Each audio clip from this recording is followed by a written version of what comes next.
Tudo da Canção Nova em um só lugar.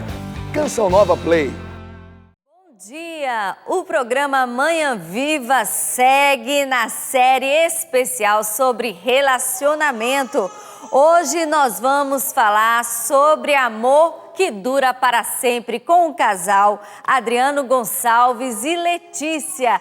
Não sai daí porque tá super especial. Nós vamos também apresentar para você uma receita de bombom de prestígio e exibir o último episódio da série Casamento Fortalecido. Fica aí porque o programa Manhã Viva já começou.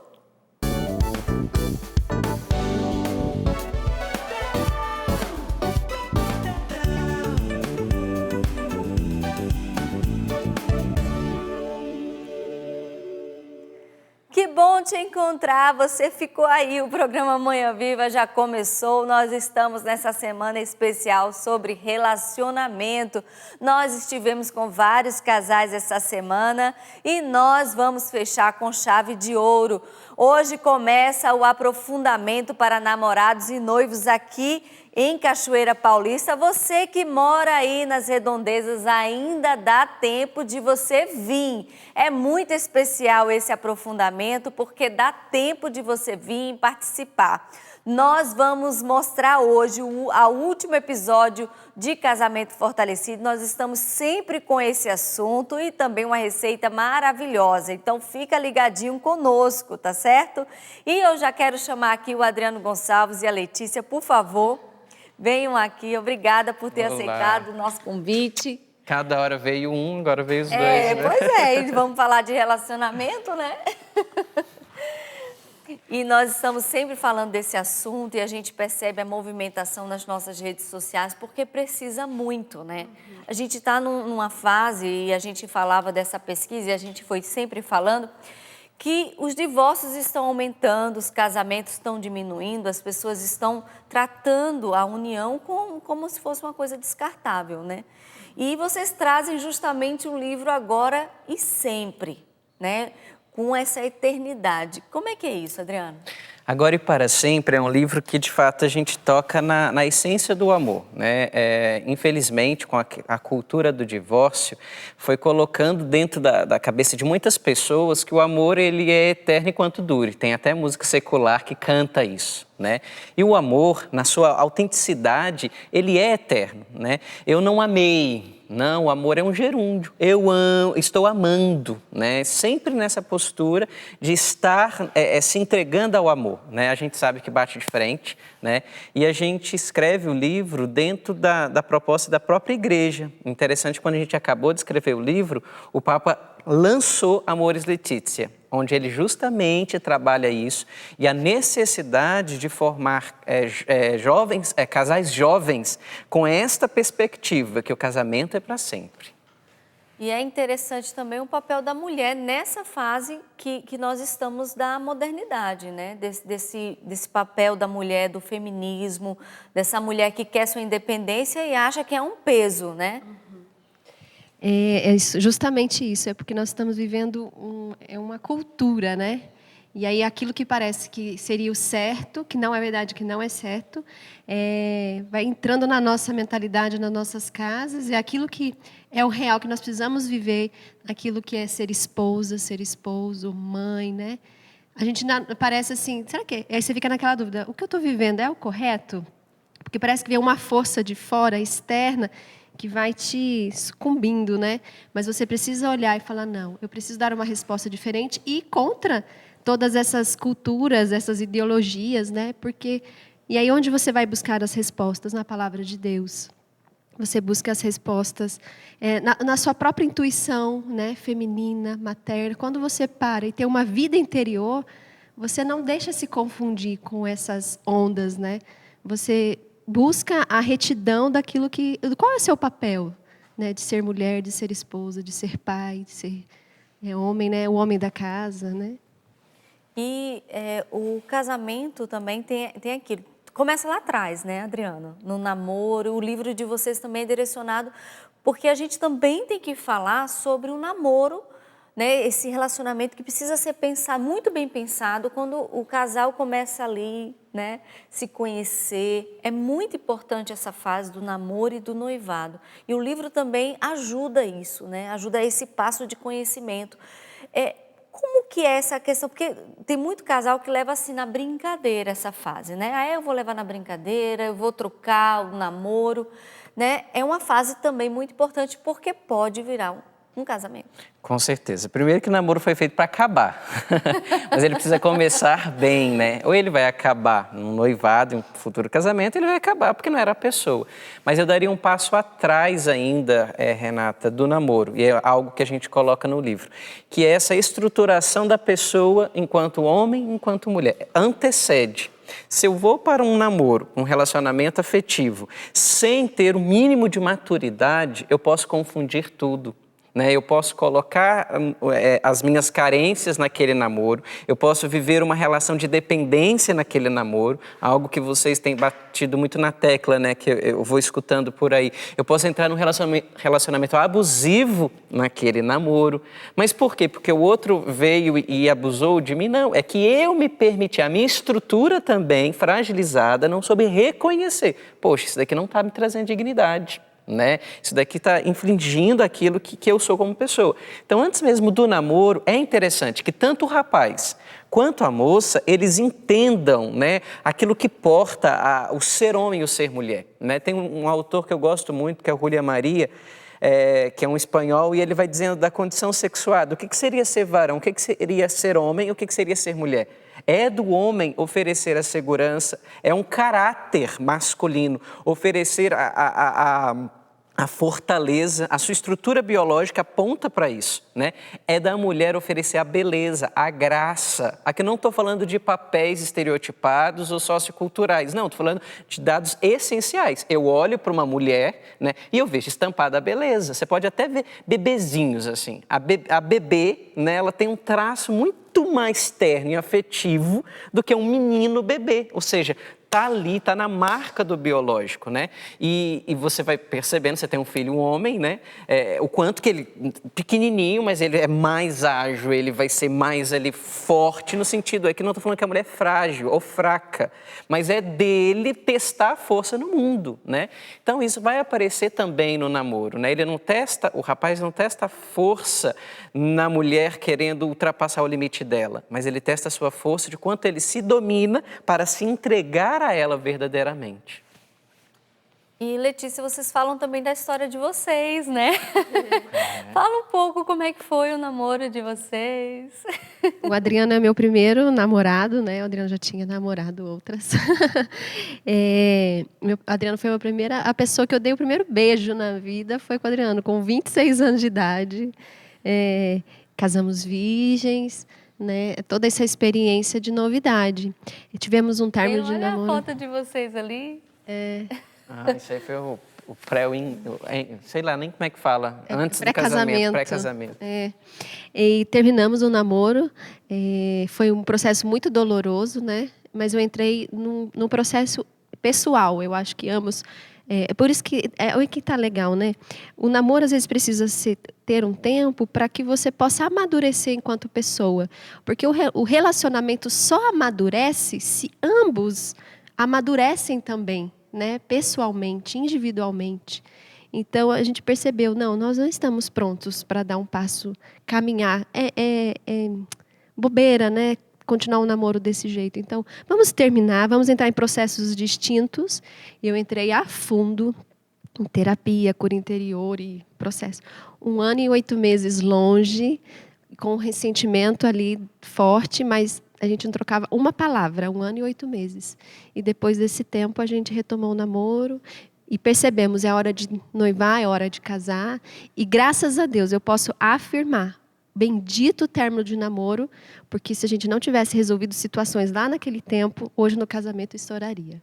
Então a gente teve coragem de resolver. E hoje, como o nosso casamento, ele bebe desse fruto, desse término, de entrar em processos pessoais, É como você falou, Adriano? É individual, Porque senão vem tudo... O relacionamento são 2 pessoas, mas é união, Mas são 2 pessoas separadas, né? E aí tem seus processos, com certeza, né? você tocou em algo que eu penso que o romantismo, né, literário, ele tirou da gente, né? São duas pessoas inteiras que se relacionam. Essa história assim, o outro é minha metade, né? Porque eu não sou sem ela. Isso é balela, né? Eu preciso ser sem ela para ser melhor para ela. São duas pessoas inteiras que se relacionam, né? Se eu já parto do princípio assim, mas eu só vou ser completo, né? Se não... Aí entra também até a queixa de muitas pessoas que não se casam e falam assim, se eu tivesse casado, seria feliz. Tem tantas pessoas que se casaram e que não são felizes, por quê? Estavam pela metade e continuam se relacionando pela metade. São pessoas inteiras que se relacionam, né? E quando a gente vai entendendo que o outro não me completa, mas ele me complementa, o relacionamento dá um up, assim.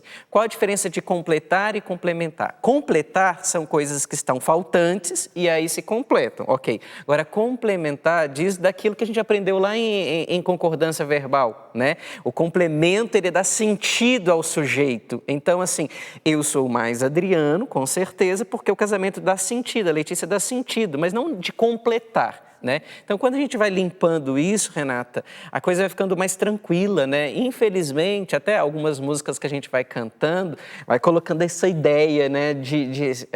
A tampa da minha laranja... Metade da minha... tampa da minha panela. Entendeu? Não, tipo, você tem que ser uma panela inteira, meu filho, senão não vai dar, entende? Então, assim, essa inteireza, a gente precisa caminhar para isso. Porque Deus, ele não fez as pessoas incompletas, né? Ele fez, sim, as pessoas carentes, carecem de algo, sim, mas não no sentido de ser incompleto. Tem um capítulo no livro que é 2 sendo 1 e 1 sendo 2. Porque são dois indivíduos em uma conjugalidade. Então, são 2 indivíduos inteiros que constroem uma conjugalidade. Se esses indivíduos não são inteiros, essa conjugalidade não vai ser inteira, né? E, assim, eu gosto muito, porque eu fiz um artigo científico na pós-graduação, e falava também desse processo. Se você quer amadurecer, você quer crescer no relacionamento, ajude o outro a crescer. Amadureça o outro também, incentive o outro. Aquela história da esposa, você está fazendo o curso de novo, você vai de novo. Não, esse demonstra uma carência, uma imaturidade dessa mulher. Porque a mulher, quando ela é resolvida, quando ela é inteira, ela promove o homem, né? Ela joga ele para frente. Vamos para frente. Então, o relacionamento só tende a crescer quando você também promove o outro, quando você desenvolve o outro, né? Nós continuamos esse bate-papo. Eu quero também saber dicas para quem está nessa fase de namoro, tá bom, Adriano? Legal. Combinado? Com certeza. Mas como eu falei no início do programa, a gente vai exibir agora o último episódio da série, você que está acompanhando, né?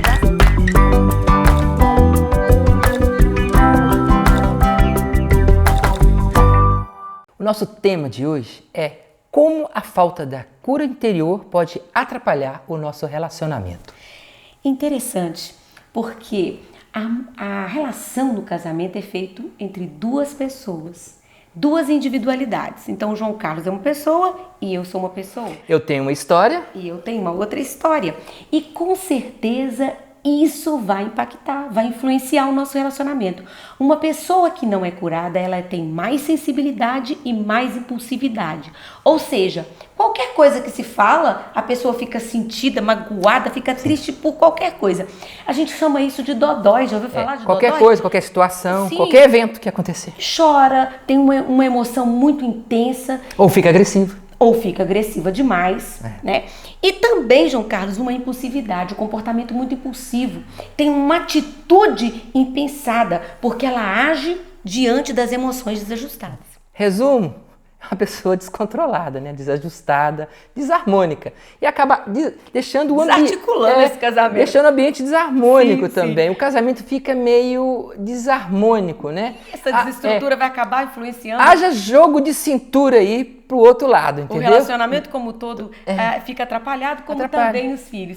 E, João Carlos, uma pessoa que não tem um processo de cura, que não entrou nesse processo, ela dificilmente reconhece suas dificuldades, seus erros. Ela não dá conta. Ou então, ela é perfeita demais, ela é boa demais, ou então, Ela não reconhece seus erros e quando reconhece, às vezes se sente culpada demais. É tudo demais. Ela vai para os dois extremos, né? O pêndulo dela vai, ou ela tá ruim de tudo, é culpada de tudo, então, ou ela tá bem de tudo, todo mundo é culpado e ela tá ali, né? Ela não tem culpa de nada. Então ela vive oscilando o tempo inteiro. Por isso a importância de eu voltar para mim, olhar para minha história de vida e buscar a cura. Isso não é humilhação, isso não é rebaixamento, isso não quer dizer que eu sou pior do que ela ou ela é pior do João que Carlos, eu. pensando nisso, quantas vezes, quando eu comecei a me relacionar com você, eu me achava pior, porque eu precisava de mais cura. Você tinha passado por 10 anos de terapia. Cura. E eu estava De iniciando. cura e terapia junto. Eu me achava inferiorizada porque eu precisava fazer um processo de cura mais intensivo, porque eu não tinha caminhado até ali. Então, ser curado é uma necessidade. E se você precisa, não quer dizer humilhação, não quer dizer que você é inferior, mas quer dizer que você é muito amado, que você precisa desse processo para você ser feliz. E veja bem, você vai crescendo na sua maturidade como ser humano. A cura está relacionada. A minha maturidade como ser humano está relacionada também à minha cura, à minha busca de cura. Por isso que é importante a cura interior. É isso mesmo, João Carlos. Eu acho de suma importância a cura interior.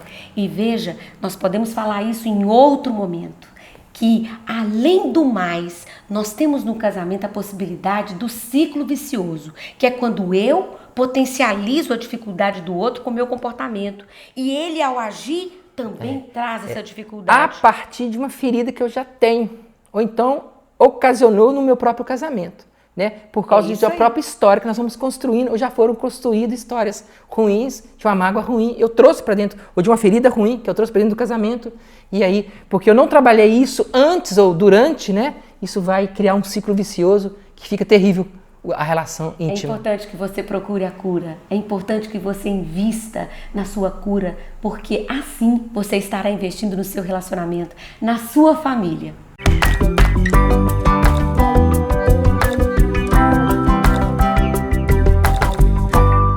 Muito boa essa série, quero agradecer ao pessoal que produziu e que também disponibilizou o programa Manhã Viva. Se você perdeu, não tem problema, vai estar tudo lá no cançãonova.com e no Canção Nova Play. E voltando ao nosso bate-papo, eu disse que ia fazer uma pergunta para o Adriano, quem está nessa fase do namoro. Quais são as dicas para acertar, tanto para terminar, né, como para dar certo? Eu acho interessante esse um caminho que precisa ser feito, né? O homem e a mulher, né? De perceber como que foi construída a ideia do feminino, no caso dentro do homem, e a ideia do masculino dentro da mulher. Como assim? Explico. Dentro da minha constituição foram aparecendo várias mulheres, vamos assim pensar, minha mãe, depois minha irmã, as minhas tias, professora e tudo mais. E isso foi criando dentro de mim uma estrutura de feminino. Quando eu vou me relacionar, né, dentro do namoro com esta mulher, na questão afetivo-sexual, querendo ou não, algumas dessas experiências podem dar o tom do meu relacionamento. Né? Então, talvez, se eu tive uma mãe muito autoritária, muito opressiva, talvez eu vou ficar com medo de reproduzir aquilo que eu vivia na infância. Então, quando a mulher fala assim, olha, você precisa me ligar. O quê? Eu não vou dar satisfação da minha vida para ninguém. Calma, ela só está falando para você ligar porque ela está preocupada. É outro lugar. Só que aí você coloca a tua namorada no lugar da mãe. Talvez você teve uma professora, sei lá, muito afetiva, que chegava e dava bombom para todo mundo, e você criou também, há um aspecto positivo, daquela mulher mais, né, afetiva, terna e tudo mais. E a tua namorada talvez não é assim, né? Ela tem um outro jeito de expressar a ternura. Então não queira colocá-la no lugar daquela professora, né? Então eu falei do rapaz, mas a menina a mesma coisa, né? Talvez eu não tive a presença do meu pai. O meu pai era uma figura de masculino fraco, né? Alcoólatra, adúltero e tudo mais. Então eu vou reproduzir isso para o meu namorado. Descolar dessas estruturas que foram me determinando, né? Lógico, elas me constituíram, mas elas não me determinam. É uma grande ajuda, Renata, porque a gente percebe que a maioria das brigas que a gente tem no relacionamento não é com a pessoa em si, mas é a briga que temos com essas pessoas que estão na nossa estrutura. Então, eu preciso descolar que a forma com que ela fala, que ela se posiciona, é dela. Isso daqui não pode me apontar para aquela experiência, ou positiva ou negativa, para determinar. Então, uma dica que eu dou, né? A segunda dica que eu acho que é interessante dentro da realidade do namoro é a gente perceber, assim, que tem que ter um quê de bom humor. Né? Tem que ir construindo com uma pitada assim, de coisa mais leve, né? Até dentro do ambiente cristão, a gente quer acertar tanto e a gente pode engessar um pouco a relação, né? Então, colocar o humor ali vai retemperando, né? Tipo, tirar um pouco de sarro. Nossa, mas de novo isso, mas não no sentido de uma implicância, né? Então, o bom humor, ele vai temperando um pouco, né, a realidade do namoro. Senão a gente fica assim, nossa, fica numa coisa séria demais, entenda que eu não quero tirar a seriedade, mas fica rígido. Não, o relacionamento tem que ter dinâmica, né? Um casamento, um namoro que não tem essa flexibilidade, ele enrijece e tende a quebrar. E também a questão da castidade, Letícia. A mulher tem um papel fundamental nessa fase de namoro e noivado, né? Eu gosto muito que quando a Adriana, a gente que fala, né, a castidade é diferente do que é viver a virgindade, né? Não é só a vivência, a castidade não é só a vivência da virgindade. Não, é você olhar para o outro e olhar como dom e não como uso. Porque eu posso não ser virgem mais, mas não viver a castidade. Né? Então, sempre eu tenho que olhar o outro como dom e não como uso. Até o Papa João Paulo II. Ou eu posso ser virgem e não viver a castidade. Exatamente. E o Papa João Paulo II, ele sempre diz assim, né? O contrário do amor não é ódio, é uso.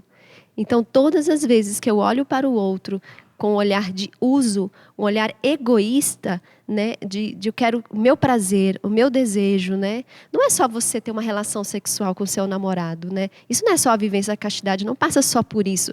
Mas quando eu também trago as minhas carências, eu quero fazer ele preencher esses vazios dentro de mim, né? Então, isso é uma agressão contra o outro. E a mulher, ela tem um papel, sim, fundamental, porque ela tem como essência, ela é formadora, né? Ela precisa ir lapidando essas falsas castidades, sabe? Essa vivência, assim, meio... eu tenho o meu prazer, eu tenho o meu egoísmo, mas eu falsifico isso, né? E a mulher, ela precisa ir lapidando no coração do homem e no próprio coração, né? Fazer essa limpeza, que a mulher, ela é própria de limpar uma casa, né? Ela tem essa delicadeza, então faça essa limpeza no interior também, né? E aí, só quero acrescentar a questão da castidade, Renata, porque, infelizmente, parece que a castidade ficou um pódio, né? Algo que eu vou conquistando. A castidade, ela não é isso, né? A castidade, até a definição da igreja, ela é uma força que ordena o amor, né? Então, o amor, ele precisa ser ordenado pela castidade. Então, é para noivos, namorados e casais. Exato. Se o meu amor não está ordenado, né, ele gera o egoísmo e a agressividade. Isso implica pecado contra a castidade. Então, não é só uma questão sexual, né? Então, todas as vezes que eu me volto para a Letícia, no egoísmo, não respeitando a individualidade dela, eu estou pecando contra a castidade. Talvez ato sexual, 0. Mas e a motivação interna, né, de egoísmo e de agressividade que rompe aí o amor? É só um acréscimo. Muito bom. A gente vai falar de noivado, tá bom? Legal. Daqui a pouquinho. E você já experimentou bombom de prestígio? Gente, que delícia. O pessoal lá de BH preparou para nós essa receita. Vamos ver?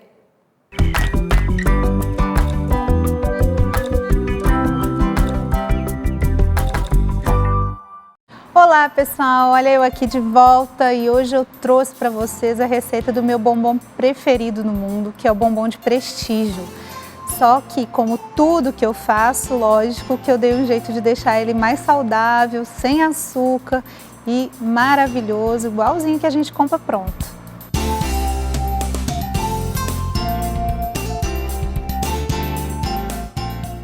E a nossa receita de hoje, então, nós vamos começar colocando os ingredientes na panela, exceto o coco. Então, nós vamos colocar primeiro aí o leite, logo depois do leite a gente vai colocar leite em pó e o adoçante. A gente vai levar isso ao fogo e a gente vai ficar mexendo aí, ó, por uns 10 minutinhos até reduzir bastante.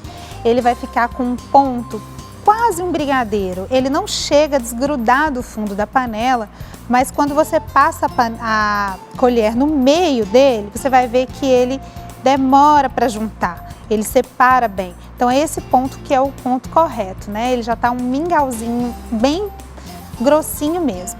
Nesse momento, a gente desliga a panela e acrescenta o coco ralado. E aqui a gente vai usar o coco ralado de duas formas. A gente vai utilizar o coco ralado fino, desidratado e sem açúcar. E a gente vai utilizar o coco ralado grosso, que é em flocos, também sem açúcar. E a gente encontra tudo no supermercado, é aquele coco de pacotinho mesmo. Vamos usar meio a meio aí. Nesse momento, quando a gente coloca o coco, a gente chega no ponto perfeito do nosso doce. Ele vai ficar já em ponto de enrolar nessa hora. Só que a gente vai deixar ele esfriar e na hora que ele estiver bem frio, a gente vai enrolar as bolinhas para poder banhar no chocolate. Você pode também modelar como um prestígio. Então você faz um retângulozinho e se for optar por fazer o retângulozinho, é bom deixar ele na geladeira para dar uma firmada e não quebrar na hora que for banhar no chocolate. Uma dica muito importante, que eu acho que é super válida da gente falar aqui, é se você tem algum tipo de intolerância ao leite, né? Tanto a proteína do leite quanto a lactose, você pode substituir todos os ingredientes dessa receita por leite de coco. Então você pode substituir o leite normal pela mesma quantidade de leite de coco e o leite em pó também pelo leite de coco em pó, que a gente já acha em lojas de produtos naturais, a granel, você acha com facilidade hoje. E aí você pode substituir o seu doce, além de ficar sem lactose, ele também vai ser vegano. Então se você tem essa restrição, se você é vegetariano e gostaria de fazer o docinho e não utilizar o leite, é só fazer a substituição pelo leite de coco. E aí também é o mesmo processo, deixa esfriar para enrolar e para banhar no chocolate. Chocolate que a gente utiliza sempre aqui 70% de sólidos de cacau para cima, porque além de ser mais saudável, ele não tem leite na composição. E é bem mais gostoso também. Se você quiser servir na mesa, ó, joga um coquinho ralado, coloca no prato e olha, esse aqui é maravilhoso, hein? É o meu preferido. Obrigada, até a próxima com outra receitinha delícia.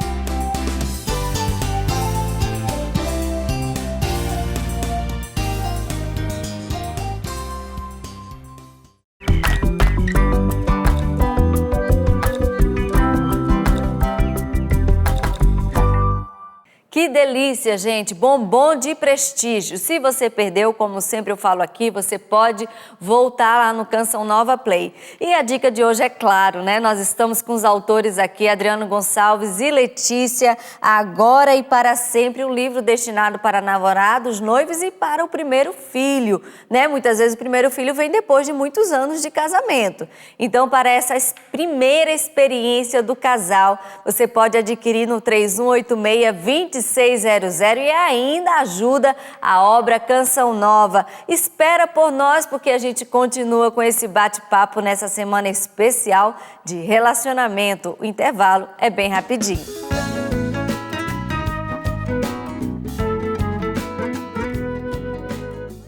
De volta hoje nessa semana especial sobre relacionamento. Hoje começa o aprofundamento para namorados e noivos e nós estamos batendo papo com Letícia e Adriano Gonçalves. Fica aí porque está valendo muito a pena e hoje é Dia Mundial do Doador de Sangue e nossa produção preparou essa matéria super especial. É muito importante falar sobre esse assunto. Vamos ver? A primeira boa ação do dia foi do Juliano. A hora vaga na agenda foi preenchida com sucesso. Tem que priorizar ajudar as pessoas, né? Isso é importante, né? Já faz bastante tempo que eu dou, quase 20 anos já, então tem que dar valor a essa ação, né? O primeiro destino das férias da Tânia foi esse aí. Não custa nada pra gente, né? Só um tempinho que a gente gasta aqui e pode salvar uma vida, né? Na primeira segundona do ano, o trabalho começou um pouco mais tarde para o Reginaldo.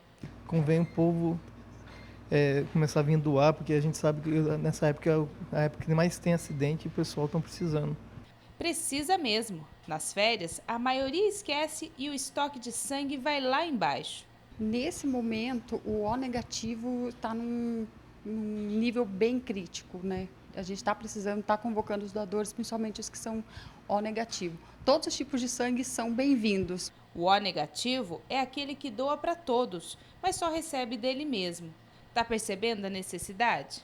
Por mais que o doador seja fiel, ele só pode sentar nesta cadeira a cada 3 meses se for homem e a cada 4 meses se for mulher. E como toda hora tem alguém precisando de sangue, é importante que todo mundo se torne um doador. Pode doar a partir de 16 anos com autorização dos pais, pesar no mínimo 50 quilos e não é preciso jejum. Não ingerir bebida alcoólica pelo menos 12 horas antes da doação. Comparecer aqui no Hemonúcleo com documento oficial com foto.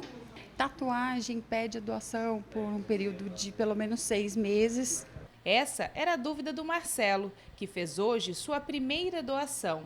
O pessoal falava que quem tinha tatuagem não poderia doar, né? Então, mas hoje em dia a gente vê que não tem nada disso. Então, quem tiver tatuagem e quiser vir doar, não tem problema nenhum.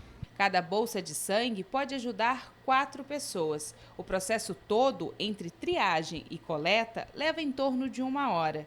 Quem está de férias pode fazer a doação num local próximo ao seu destino de viagem ou anota aí para fazer no retorno para casa. Para quem ainda não é, fica o convite para ser um doador de sangue. Em 2019, você pode escolher salvar a vida de alguém. Satisfação muito grande, né, da gente poder ter esse sentimento que a gente pode fazer alguma coisa, pouquinho, mas eu pude fazer alguma coisa por alguém. Vamos doar sangue, gente, é muito importante. Vocês são doadores? Já doaram? Sim, só que tem tempo que eu não dou, viu?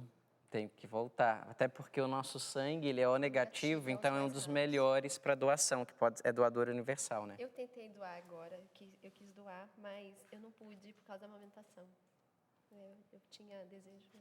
É importante, salva muitas vidas. Eu fui negada algumas vezes, mas vou voltar. Fui negada pelo peso, depois eu fui negada, enfim. Mas eu vou voltar lá, porque eu quero ajudar. É importante. E eu estou aqui com outra indicação. No Diálogo a gente se entende, Namorados e Noivos, também do Adriano e Letícia Gonçalves. Olha que legal. É uma caixinha, né, para motivar o diálogo entre noivos e namorados. E aqui dentro tem perguntas. Eu vou tirar uma aqui para você ver, você ter uma ideia. A mania que eu tenho e você gostaria de mudar é... Muito legal. De onde surgiu essa ideia? A gente foi percebendo que essa caixinha ela já estava na moda aí, né? Tinha do Márcio Mendes, tinha do Padre Christian, tinha do João Carlos e da Maria Luísa, tinha algumas, né? Só que a gente falou assim, caramba, falta uma específica para noivos e namorados e que alguém que tenha passado por essa experiência faça as perguntas, né? E aí, no aprofundamento de noivos e namorados, ano passado, a gente fez para os participantes. O Davi gostou da ideia e patenteou, né? Foi lá e pegou e aí virou esse produto. Nossa, que legal. Você pode adquirir no 3186-2600 e aí você conhece mais o seu namorado, o seu noivo para, né, saber se realmente essa pessoa é a pessoa que você vai ficar para sempre. É um passo muito importante. Olha lá, e faça as contas, que é coisa muito séria, pelo amor de Deus. É verdade. Pelo amor de Deus. Vamos falar de noivado agora? Com certeza, vamos lá. Como viver bem um noivado? Primeiro, entender que o noivado, ele já é esse passo mais sério já para o matrimônio, né? Pode ter volta? Pode, mas assim, eu acho que deveria dar o passo para o noivado só depois que as coisas já estiverem bem estabelecidas, já não tenham tantas dúvidas, né? Para poder organizar nas coisas práticas agora, né? Então, o período do noivado seria aquele tempo onde você vai pensar na realidade da casa, onde vocês vão pensar na realidade né, do financeiro mesmo, né? Até a questão sexual, né? Como que vai ser, lua de mel, sonhos, desejos, o que é que eu espero, os meus medos, os tabus. Então, assim, no noivado, seria esse tempo mesmo, propício para falar dessas realidades. O namoro, penso que seria para poder equalizar tudo isso. Tipo assim, é ou não é? É ou não é? É. Então, eu dou o passo para o noivado, né? Acho que não deve... Acho, viu? Isso aqui são achismos, não que a igreja falou. Que não deve demorar muito, né? Porque o noivado, ele já vai te colocando num grau de ansiedade, né? E que se demora muito, você tende a brigar mais. Percebe que alguns casais que eram namorados, noivou, demorou muito, as brigas começaram a aumentar. Por quê? É como se já estivesse pronto, né? só para resolver algumas coisas, mas nunca se resolve. Aí depois começam a brigar por besteira, coisas primárias lá do namoro, né? Então, o noivado não deveria demorar muito. E a mulher sonha mais, né, nesse tempo, né, Letícia? É que ela, assim, quando entra a noiva, né, faz o noivo entra, né, entrou o noivo. Verdade. Então a mulher, ela tem, acho que como é a missão da mulher é revelar essa beleza, então também, né, tá nessa expectativa, essa revelação, como essa noiva vai ser, né. Então a mulher traz muitos sonhos mesmo, e acho que quanto mais o diálogo, mais conversa, mais verdade, menos colocar as minhas fantasias o que eu penso sobre a vida sexual, sobre a lua de mel. De verdade, né? Até qual a melhor, entrando assim bem né, na intimidade, qual a melhor posição porque você pensou num ato sexual, né? Isso é importante falar. Você deseja já conceber um filho no início do casamento? Essas coisas, elas precisam ser ditas. E a mulher traz muita fantasia, muito mais do que o homem. Então, quando ela verbaliza, quando ela diz, eles vão entrando numa harmonia, sabe? Conjugal. Porque a conjugalidade não se constrói só no casamento, já se constrói no namoro e no tempo do noivado. Né? Principalmente no tempo do noivado se constrói muito essa conjugalidade, né? Para se iniciar bem esse casamento, sabe? Entrar na... Nossa, a gente já tem Porque eu e o Adriano, né, a gente falou assim, vamos ter filho, vamos esperar um tempo para ter o filho. Mas quando nós casamos, a gente entrou já numa harmonia tão profunda, parecia que a gente tinha anos de casado. Com 3 meses, eu já estava grávida. E o nosso ano foi, em 3 meses, nós já engravidamos. Por quê? Nossa, nós estamos tão bem, desejando tão, assim, um ao outro, que parece que a gente precisa trazer um fruto desse amor, sabe? Então, isso foi muito consequência e resultado do tempo de noivado, porque nós conversávamos muito, sem medo. Tirar aqueles escrúpulos e as fantasias que a mulher traz muito, o homem ajuda muito porque ele é muito mais prático, né? Não, olha, é assim, assim. Nós não tivemos muitas discussões em relação a móveis, a cor, eu quero isso, eu quero aquilo, né? Até o Adriano disse, deseje mais, Letícia, né? Porque, né, amor, eu queria, o essencial, eu queria o quê? Eu e o Adriano estar bem, sabe? O resto tudo é acréscimo, é supérfluo.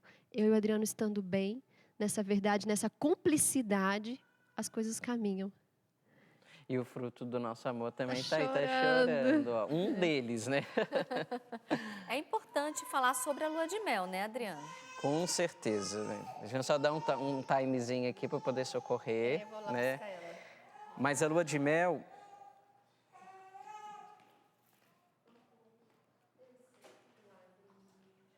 A lua de mel, Renata, ela, de fato, né, ela traz esse mistério, essa revelação.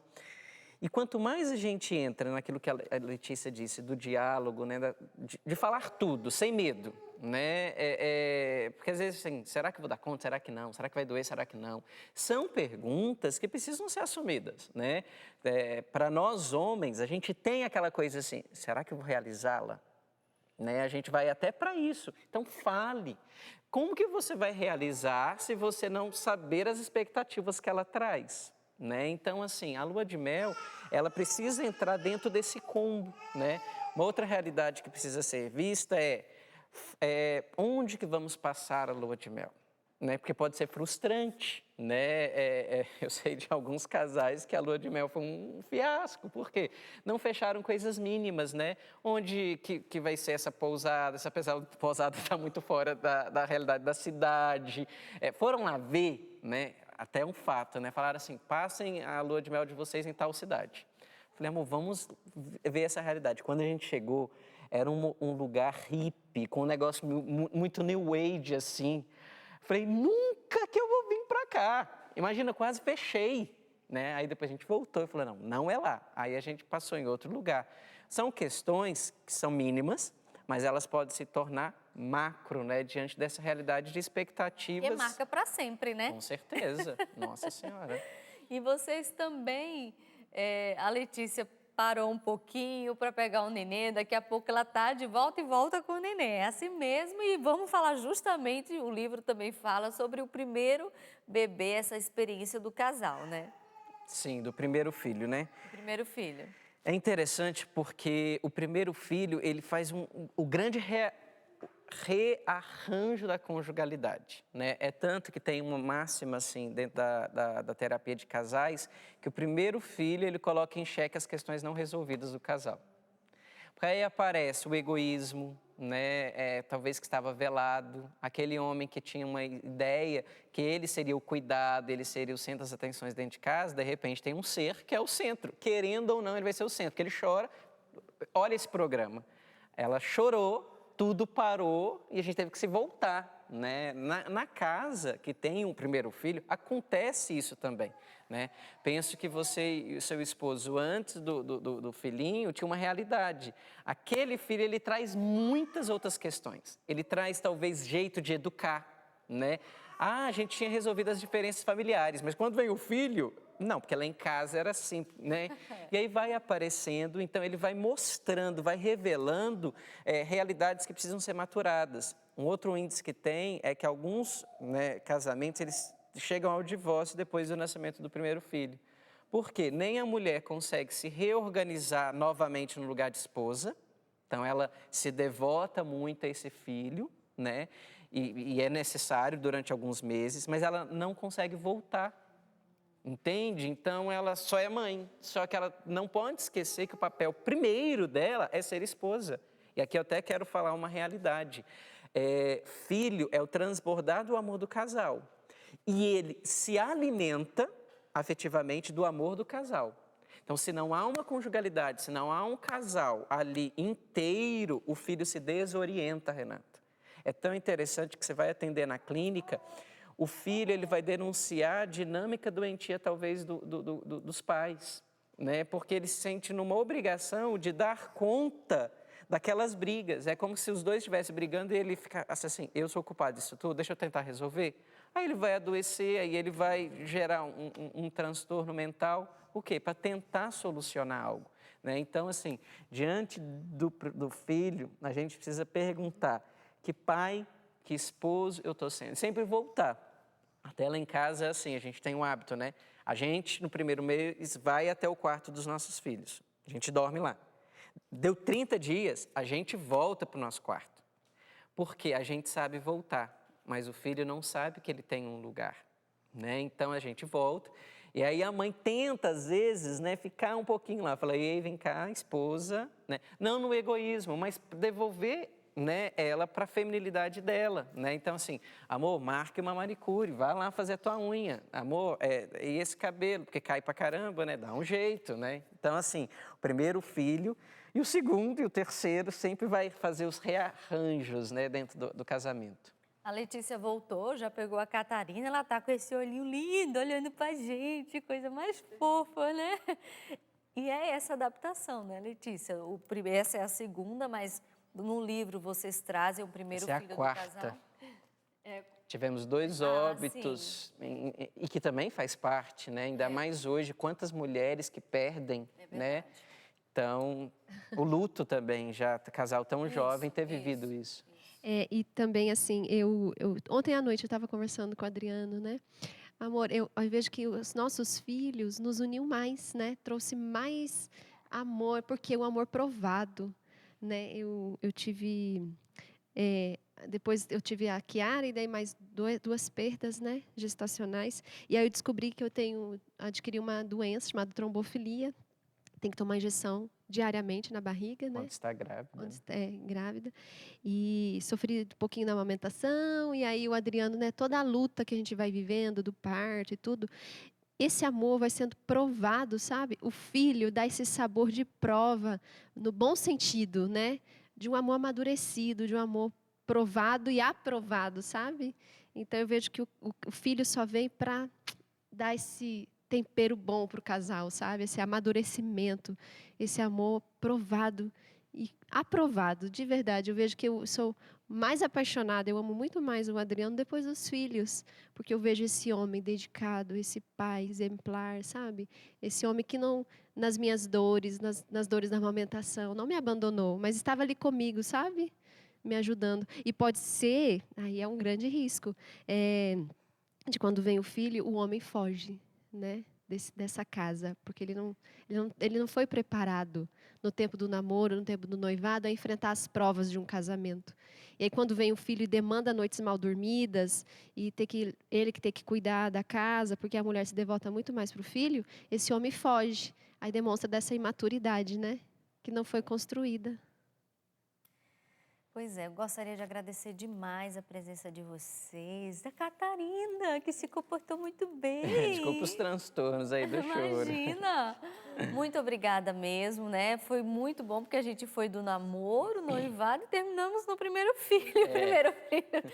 A filhinha está aqui. Muito obrigada mesmo, né? Bom aprofundamento para vocês. Obrigado. Né? Obrigada a você que ficou juntinho de nós. E nós estamos também na festa do Pai das Misericórdias. Você vai acompanhar também. E nós vamos fazer agora a oração do Pai das Misericórdias. Nós estamos aqui com o ícone do Pai das Misericórdias. Eu quero colocar todas as intenções, como a gente conversou aqui, tantos casais, né, que estão sofrendo hoje, né, as dores de um divórcio. Ou então, se você está pensando em fazer isso, não faça. Pense, pare e pense. Pare e pense, busque ajuda.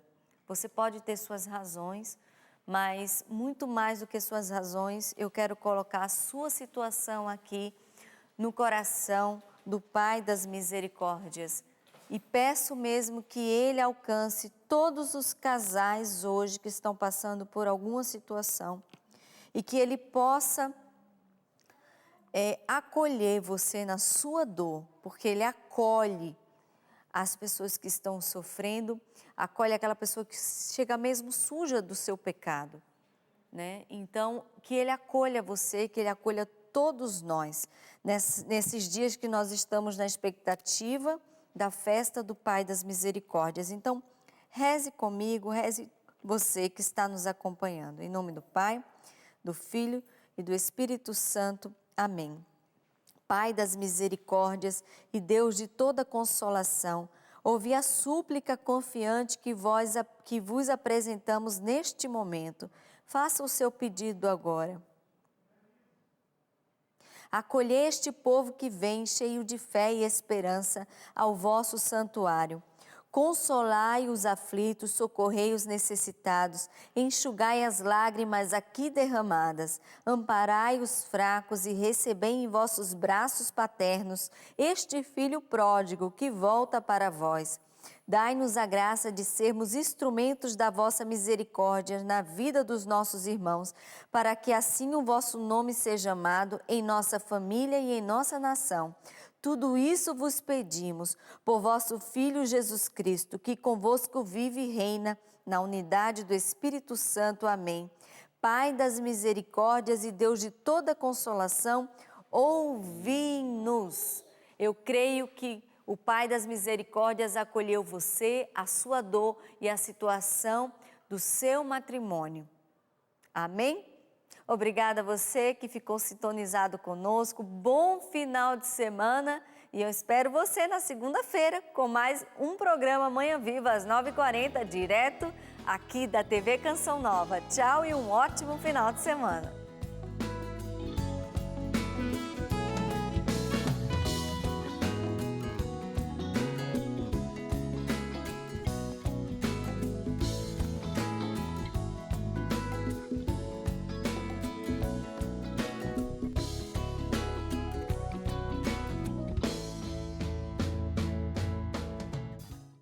Tudo da Canção Nova em um só lugar. Canção Nova Play.